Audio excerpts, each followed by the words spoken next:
बहुत पुराने जमाने की बात है। एक शहर था बाबुल। वहां का राजा था नमरूद। नमरूद बहुत ताकतवर था। उसके पास सोने चांदी के खजाने थे, बड़ी बड़ी फौजें थीं, ऊंचे महल और किले थे। लेकिन उसके दिल में ईमान नहीं था।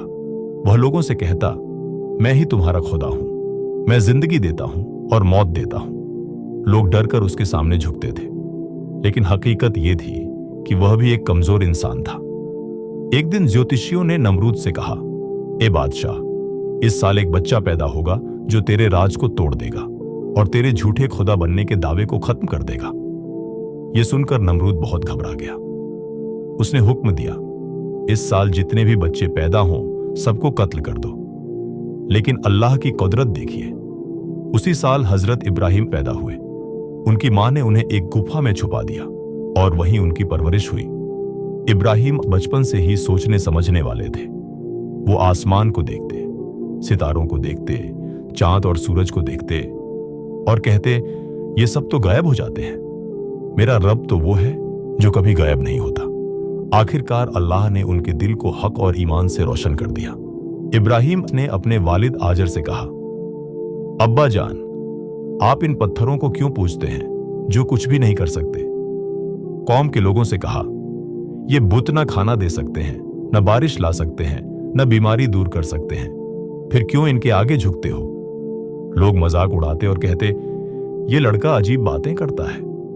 एक दिन त्योहार के मौके पर सब लोग शहर से बाहर चले गए। इब्राहिम अकेले मंदिर में आए और कहा, क्यों नहीं बोलते, क्यों नहीं खाते? फिर उन्होंने सारे बुत तोड़ डाले, सिर्फ बड़े बुत को छोड़ दिया और उसके गले में कुल्हाड़ी डाल दी। जब लोग वापस आए तो गुस्से से बोले, ये सब किसने किया? किसी ने कहा, ये इब्राहिम ने किया होगा। इब्राहिम को लाया गया। उन्होंने मुस्कुराकर कहा, ये बड़े बुत के हाथ में कुल्हाड़ी है, उसी से पूछ लो। लोग चुप हो गए, लेकिन उनकी जिद कम न हुई। उन्होंने कहा, इब्राहिम को आग में जला दो। कौम ने कई दिन तक लकड़ियां जमा की। इतनी बड़ी आग जलाई गई कि उसकी लपटें आसमान को छू रही थी। इब्राहिम को रस्सियों से बांधा गया। लोग हंस रहे थे, तालियां बजा रहे थे, लेकिन उसी वक्त फरिश्ता जिब्राइल आए और बोले, इब्राहिम, तुम्हें कोई मदद चाहिए?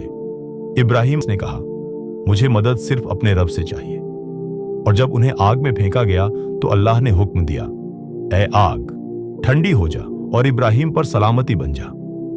आग ठंडी हो गई। इब्राहिम सलामती के साथ बाहर निकले।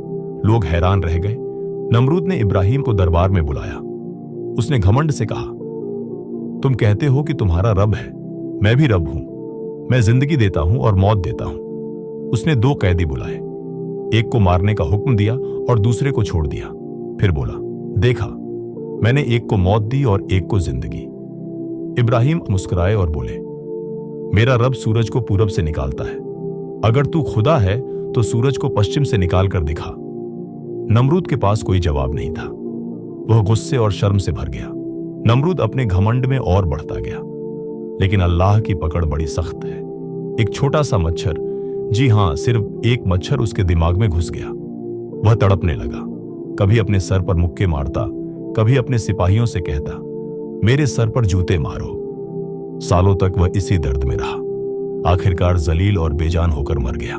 दोस्तों, यह है नमरूद का अंजाम। घमंड और तकब्बुर इंसान को हमेशा बर्बाद करता है। असल ताकत सिर्फ अल्लाह के हाथ में है। वही जिंदगी देता है, वही मौत देता है, वही इज्जत देता है और वही जिल्लत।